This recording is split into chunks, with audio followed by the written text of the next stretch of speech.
Welcome to Future of Fandom, the podcast where leagues, teams, and federations learn how to turn passive viewers into loyal superfans through gamification, loyalty, and next-gen engagement. Let's build what's next together.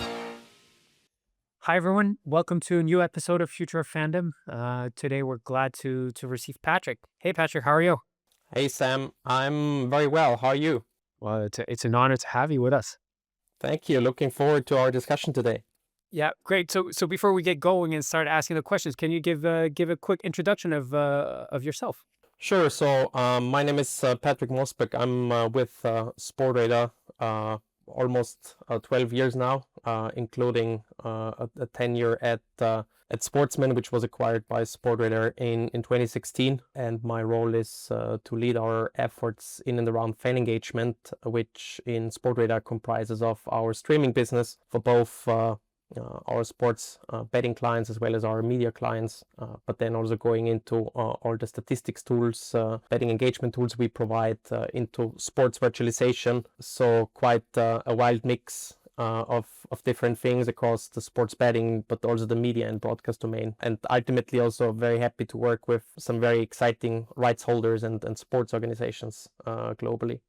So help us do two things, maybe summarize it. So one last time, just in the right order, all the services and areas of the sports industry that Sportradar hit into, and then just like help us understand a little bit your journey, because you've been on the product side of things, on the streaming side of things, commercial strategy. You've been all around the activities in the group. So we'd love to understand a little bit like the group's vision and how you've been moving around the company for the last decade.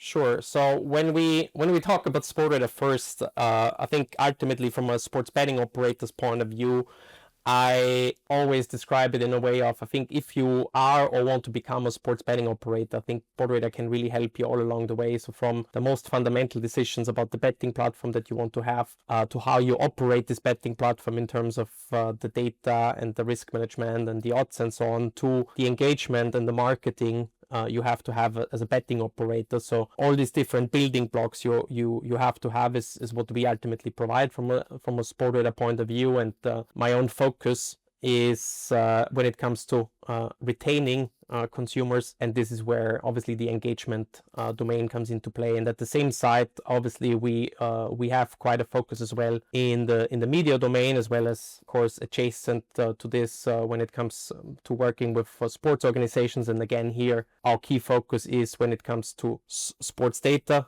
And everything you can do with it, from some organizational aspects like competition management, down into being a leader, for example, in the whole domain of basketball or baseball coaching and performance analysis via our Synergy business arm. So these are I guess it's trying to summarize Sportradar in 30 seconds, which is not too easy of a task, but this is how I would describe it.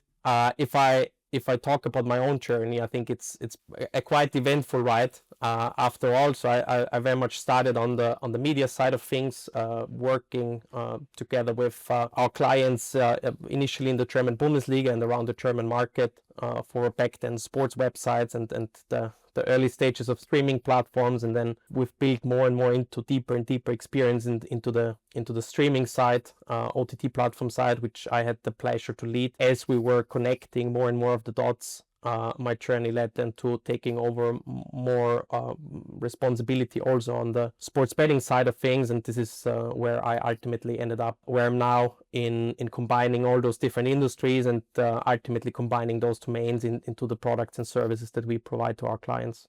Yeah, interesting. And obviously Sportradar moved from a pure data company to more of an experience enabler. And what made you guys go down that route? Like a lot of the data providers, like historical ones at least, such as Stats Perform. Genius Stats Perform is probably the one who stuck around the most with like just providing the data. You guys have a much broader range of services. Like what made you decide to make that move from only a data company to now a full 360-degree experience enabler?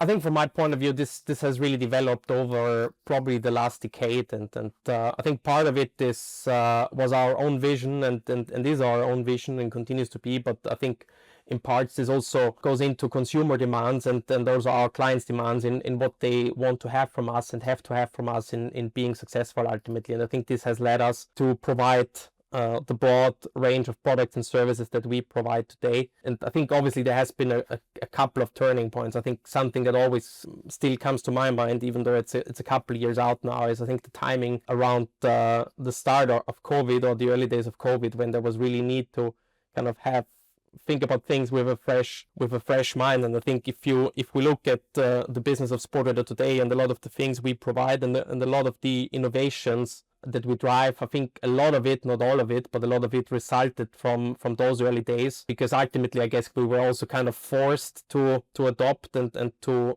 start with a fresh mind. And I think this has been quite a pivotal time for us, and has also led us, I guess, into the times where we are now, where with the support of AI and Gen AI, really again try to think a lot of the things we do from scratch, and kind of try to understand how we can enhance and supercharge those products and services for our clients.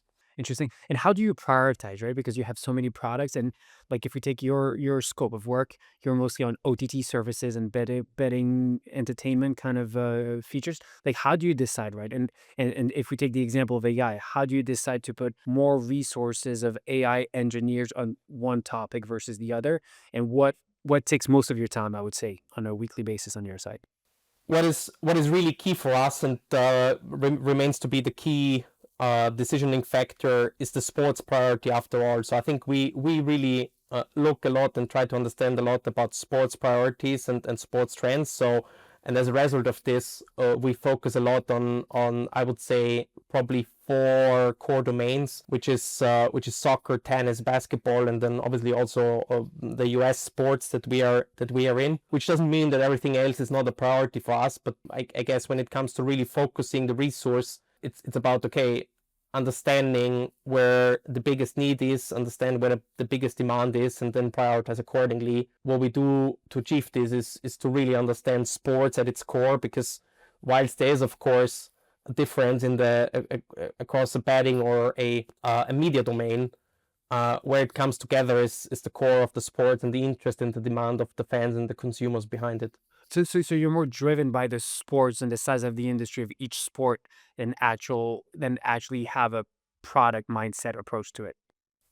Exactly. I think the product approach and the mindset comes at the second, or maybe even at the later stage. I think this is really first up to understand, okay, what is the need of the sports, what is the interest in a certain sports, also in a certain market. And then I think you first have to understand the specifics of the sport. Then obviously you have to understand in a second or third stage, you have to understand the specifics of an industry. We should also not forget that obviously we have to kind of then also localize it and make it appropriate for the respective market. Also, given that at least from a Sportradar point of view, we look at things with very much a global lens, but that doesn't take away that we always have to obviously go local and localize the products and services that we provide, because there's no one fits all approach. Yeah.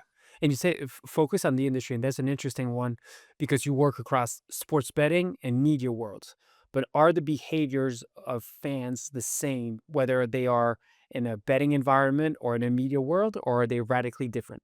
Good question, Sam. I think it's there's a few things which are probably the same. So I think if we talk about expectation on reliability of service, if we talk about expectation on also simplicity of service, I think this is where betting and media industries go like for like. I think what probably sets them apart a little bit, or where I think the biggest difference is if we talk about sports betting, I think it's ultimately really about the goalpost being creating a transaction, so ultimately a bet. And I think in sports betting, every activity, whether it's customer acquisition, whether it's customer retention, whether it's improving the experience, is about creating more cross gaming revenue ultimately. Whereas in the media world, I think obviously depending on whether we talk about ad-funded business models or subscription-funded business models, fan engagement is understood to be very different, because there it's ultimately convincing a user or consumer to stay longer,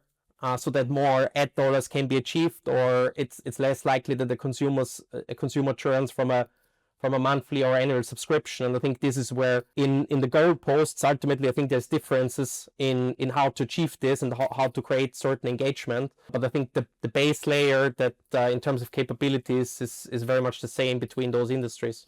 Yeah, interesting. And I was going to ask because there is an element of, as you said, for betting, the betting industry is more about ultimately more, I'll say transactions, but in the product side of things, where a transaction is just like the interaction of someone. Do you still see the same type of correlation when it comes to betting as in the media industry, where is the increased time spent on the platform that naturally leads to more revenue per head?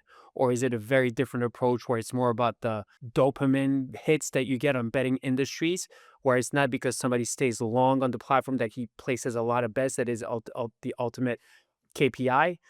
I guess probably no answer is right or wrong on this, but for me those lines are really blurring, and I think they are also blurring for a reason, because obviously there's more and more organizations that are trying or have tried to go from being a media organization into sports betting and vice versa. And I guess both approaches are quite interesting, and I think if you look at both sides and both industries, I think both can learn from each other. Ultimately, I guess sports betting is very much a data-driven game, whereas in the whole, I think, approach to media and podcasting, it's very much more driven in my experience and perception still by emotions and ultimately fandom and how you can basically trigger those emotions and also make sure that fans are really there when the live action happens, which I guess in sports betting it's much more a 24/7 all around the clock approach. Yeah, I'll translate it. It means that your betting partners are bigger pains in the butt than your media partners because they quantify everything versus it's more of the quality of the product for your media partners ultimately. Yeah, that's probably true. There's a lot of things that we can put in fan engagement, right? And then just in terms of what has been the most surprising tool that people invest in that actually has a lot of power for retention, engagement, and ultimately creating value around a fan that you've met so far? I think from my point of view, it's sometimes really about simplicity and also simplicity of a user journey or of a user experience. I think when we talk about fan engagement, obviously accepting that very much or very often it's used as a buzzword. A lot of people also in the industry understand by fan engagement fancy features and lots of bells and whistles. But I think for me, actually the very opposite is true. So I think very good fan engagement for me is when it's very simple, very effective, but ultimately is producing a lot of retention for whoever is basically trying to achieve this. And I think this is also when I look at kind of today's fan experience, I don't kind of note down all the 25 different features that someone has built out, which probably some of them are barely used or not at all used. For me, it's really about how kind of powerful, how simple, but also effective is a certain user journey, and is also able to what it should deliver ultimately, which, for example, in betting is very much driven by numbers, as I already outlined. Yeah. And that's interesting. The example I always take is Canal Plus, who went from creating a super complex multi-view application that was supposedly for football experts, but the truth is nobody consumed it because there's still an element of passivity. But there's like in terms of being active, they've now found the perfect right balance in their timeline of clips, some sort of engagement, some sort of data points that makes it be a go-to kind of behavior for a user when he connects to the Canal Plus app that I don't think I've seen anywhere else. So I do agree that right balance of simple yet very insightful is what makes the difference. And also the community element. I don't know, because I know that you've developed a product, and before we move to the Foresight one, you've developed a product. How influential is community and building chat functionalities and common threads on platforms for the Sportradar clients? I think, again, it depends obviously very much by industry, I know, and obviously also given the work that you guys at Lifelike has done, I think community as a feature and the necessity and the benefit of it, I think has been very well developed over the past years.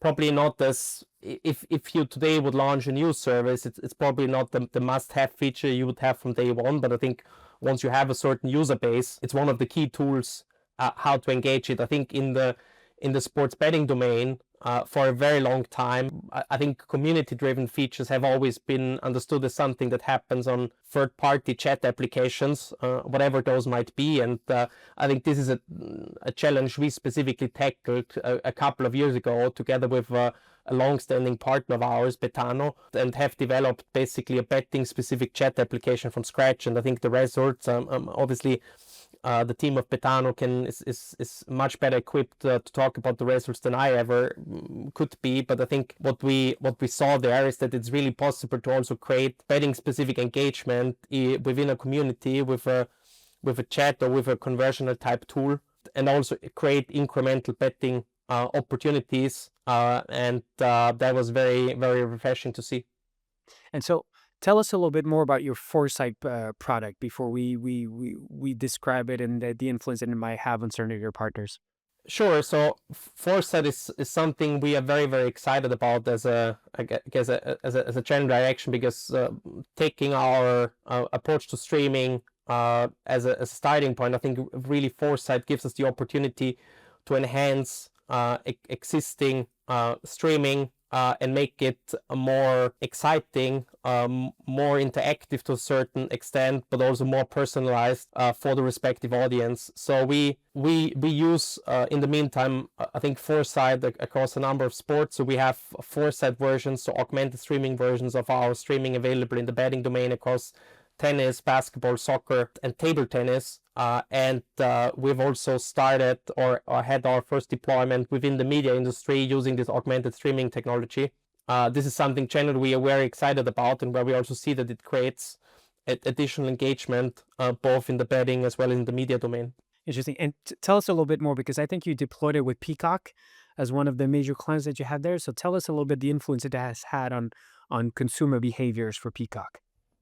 Yeah, sure. So I think in the case of Peacock, we've been tasked, or we've been working together with NBC for their Peacock service and for launching an augmented streaming version of NBA. And I think in this case it was about, okay, how can we enrich and enhance the actual user experience when watching a live stream or a live broadcast of an NBA game, which is clearly as premium as it can get. I think within that, some of the things that we just spoke about are true again. So it's not about kind of adding as many bells and whistles as possible. It's really about looking at specific game actions and understanding how can those game actions be enhanced, and how can they be better visualized and better distributed to the fans by the power of sports data, by the power of storytelling. And I think this is what this performance view of NBC is all about. It's about, okay, how can you enhance a sports broadcast so that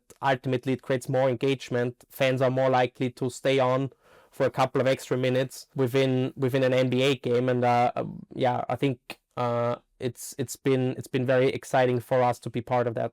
And I'm one of the key elements for that, right? Of not overcharging, but just like having the subtle implementations that really increase the value of the content is about personalization. And how do you use personalization to be able to bring those right features to the right audience? Is that something that is part of all your deployments now? And can you give us an example of how in practice that is deployed?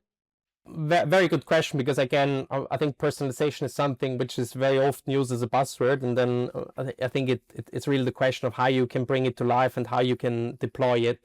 I think in one actual product and one deployment I like a lot on our end is a 3D virtualized live match tracker, which we have now deployed again in a range of sports across, for example, NBA, but also in soccer with Bundesliga and so on. And what this brings to life is it in comparison to a traditional live stream, it really allows a consumer to choose different perspectives of a game within this 3D view. So you can take even a first person view of a player, or you can choose different angles as if you were basically the director of a game. And then if you think about the sports betting experience, you can combine it with your, for example, player specific bets or player props that you are interested in. So as I guess fan interest more and more shifts from a league level down to a team, and ultimately also an athlete or a player level, I think applications like this are interesting, just to allow a fan to have a more specific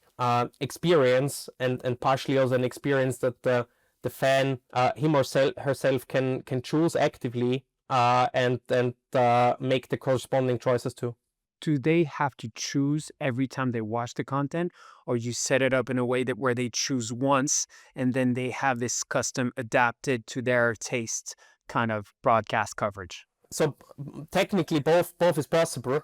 I think what we try to do, or also in alignment with our clients, what we try to take as a direction is, I think we always would like to give a certain recommendation, because I think there's always a benefit if you allow the consumer to experience certain new modes or certain new experience. So I think there's an element of what I probably would call pre-direction, but then obviously as and when the user is really able to direct the game him or herself, then I think this is probably what the greatest experience that we can bring along. And an interesting one is that from our experience, most of the sports still rely on multiple tools to be able to, put together their production and the experiences that they want to provide to the fans. Do you actually manage to take over a lot of the tech stack to make the systems interconnect to create a better experience? And the other way around, what you dislike and what you see about your partners and how they approach it and what they could get quick wins out of just deploying something smart and easier than what they're currently doing? Interesting question for sure. I think it's there's probably no one fits all answer, because I think and I guess also from your experience, you probably agree with me. I think there's so many different setups in terms of tech and also legacy in so many different organizations. So I've barely seen any setup that is exactly the same, which I think both makes it interesting but also challenging sometimes. I think what is important for me is I guess really the willingness to think things in a new direction, and also to take new approaches, and also be willing to set things up for whatever the next 10 years of business will bring, and not think so much about what has been successful the last 10 years. I think this is really what is a key capability, and it's clearly also easier said than done, because every organization has a multitude of different stakeholders with different interests, and I think this is ultimately also how some organizations end up having the setups they have, which I think is just the reality as it is. But I think for me, and this is both within Sportradar, but also the kind of all the organizations we work with, I think the key is really the mindset in being ready and being adaptable for the future, rather than talking about what has been working well for the last 10 years. Yeah, funny. I was trying to think through how well I would have answered it in your shoes, and I think that the first thing that strikes me is not so much the number of tech stacks; it's more how they are used and how editorially the teams don't talk to each other, right? So while one tool can serve different, 5 different purposes, whether it be of the editorial, product, marketing, whatever else you want to bake in there. Usually teams don't necessarily work together, and already just by optimizing the tech, by having editorial alignment, I feel would solve for a lot. And once there's this editorial alignment, I think it'll be back to technologies talking to each other well in a smart way to be able to develop great experiences. But I'm answering a question that nobody asked for me, so I'll get back to you.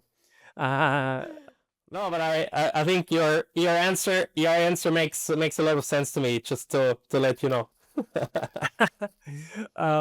And just in general, so as someone at the crossroads of sports rights, media tech, and betting, what's a fan experience that you've thought about, that you've seen, but you haven't seen rolled out with a media partner or betting company, that you would like to see and that you are sure would bring value to the audience? I think what really strikes me as it's probably not an immediate thing, but more like in a somewhat distant future, is if I look at today's kind of sports consumption, it really happens in 2 modes. Either you're in a stadium where obviously you have the true life experience, but capacity is limited, or you are at home watching a broadcast or consuming it via a live scores app or something similar. And I think what is kind of interesting for me is this experience in between, where you have, because I think sports, and it's probably the reason why also the 2 of us ended up working in this industry, it's so much about emotions and living and breathing the experience, and I think being able to deliver an experience which is in between, so feels like a stadium experience, but is scalable without any limits. I think this is really what is quite intriguing for me. I also kind of see that there's a couple of attempts in this direction. I think mainly coming again from the US with approaches like COSM and so on, which I find very, very interesting. And I think now also slowly getting into Europe and UK. But I think something like this will be more and more, I guess, at the front and center also of sports organizations, because it allows them to, in addition to their kind of live economy and in addition to their media and rights economy, also maybe produce and develop a third income stream. So yeah, keen to see how that evolves. What do you think? Yeah, I'm actually super curious too, because obviously, so you know that we sold live like VR to COSM back in the days, and VR, I don't believe in it at all, like having operated in that space. But I think they're really onto something, and it's really something where I would love to see an event of my favorite team with some friends at a COSM type of venue. Now, my question is it the perfect kind of experience for an American audience more than for a European one? To what extent are we ready as Europeans to go spend anywhere between 50 and 150 euros when you think about the ticket and the food and the beverages, etc.? Those kind of experiences cost. Is there a model for it in Europe? I am not sure, but I love what they're doing, and I love that they're trying it, and it's an incredibly, ambitious project. I would love to be a consumer. In terms of the business, I am not sure, and I'm very curious to see what's the outcome for them. This is where I stand on COSM. But it actually ties to the next question, is like, do you see at your level with your different types of clients a huge difference in behaviors between a US user versus an APAC one versus a European one, or are the trends globally similar throughout the territories? I guess for me it's a little bit like the betting and media comparison. So I guess again, most fundamental interests and behaviors are probably alike. So I think if your streaming service falls down and is interrupted and has flaws and so on, I think it's not accepted in the US, it's not accepted in APEC. I think this is where really most fundamental needs and demands come together. I think where it's probably a little different is, I think the US market, and just because it's so focused on a handful of sports, requires really a significant depth of also additional information, and I always love going to the US and watch sports broadcasts there, because they are so different than a typical, for example, the European sports broadcast, and it's just such a different flavor. It's the things that are being talked about and the things that are being given a priority on. It's just very interesting to see, and I think this is just the focus that is being put on. I think when we talk about,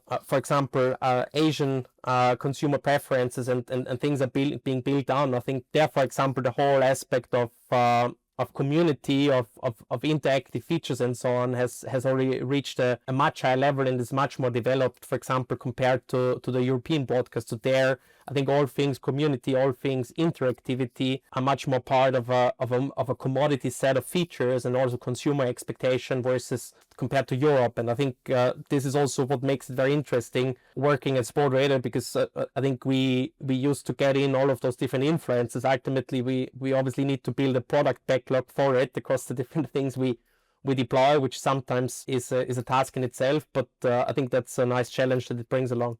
Yeah, so it is a little bit different between the different territories. And is it very different between leagues, medias, clubs, or are the behaviors relatively the same on all those platforms for the fans?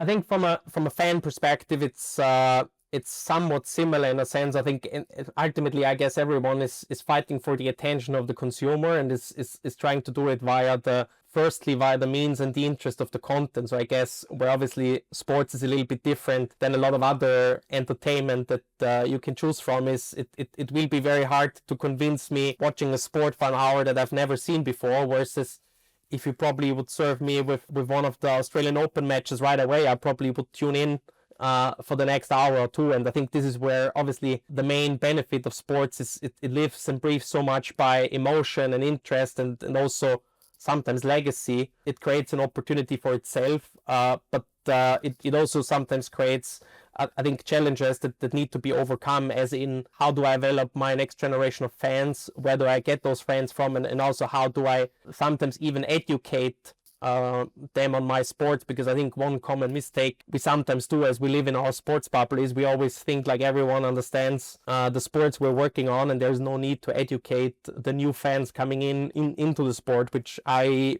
believe is definitely the case. Yeah.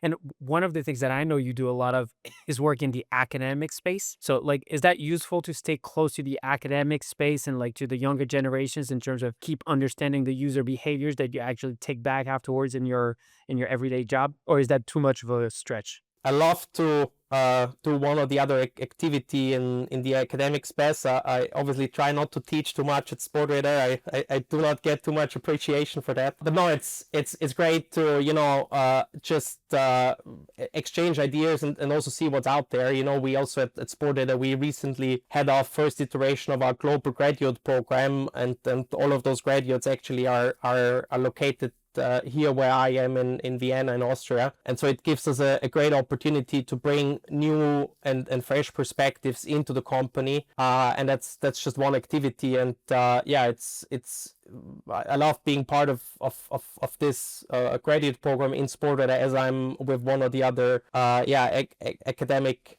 activity that I have on my side. And do they generally consume sports incredibly differently than we do? And do you think that they will be the same kind of consumers that we are when they get to our age?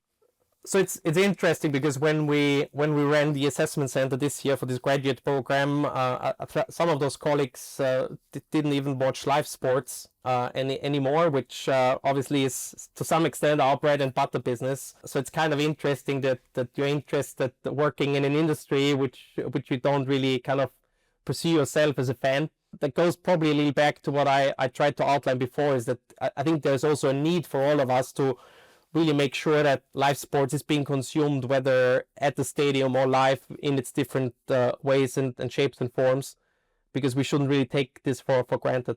Yeah, interesting. And getting back to to more recent topics, you started by talking about AI and Gen AI and how that had impact. Now, obviously, you guys are doing work in that space, like implementing AI throughout your products.